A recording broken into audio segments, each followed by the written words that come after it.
Wakil Bupati 50 Kota Ahlul Badrito Resya menyatakan bahwa dirinya bersama Bupati Safni Sikumbang berkomitmen untuk bekerja secara maksimal dalam membangun daerah. Ahlul mengungkapkan bahwa salah satu fokus utama Kiniko adalah menciptakan branding khusus bagi Kabupaten 50 Kota. Menurutnya, selama 50 Kota, Ahlul memiliki identitas khas dan langsung terbayang ketika disebutkan namanya. Dalam penjelasannya, Ahlul menyebutkan bahwa dalam konsep Smart City, kekhasan daerah merupakan elemen penting dan harus dimiliki. Dirinya juga menekankan pentingnya konsep positioning sebagai pembeda juga keunggulan suatu daerah dibandingkan juga daerah lain. Wakil Bupati itu menyampaikan bahwa 50 Kota memiliki potensi gadang di sektor pertanian dan peternakan, sejalan jo latar belakang keilmuan Bupati Safni Sikumbang. Ahlul menambahkan bahwa bersama DPRD, pihaknya tengah mengkaji usulan untuk membranding 50 Kota sebagai the Central of Agro. Maka alhamdulillah dengan takdir kita memiliki bupati seorang petani, seorang peternak yang ketika ilmu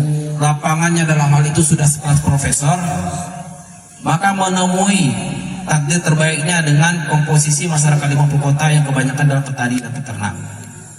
Maka nanti dengan kajian lebih mendalam juga bersama anggota DPRD, kita mengusulkan nanti 50 Kota ini akan kita brand sebagai the Central of Agro.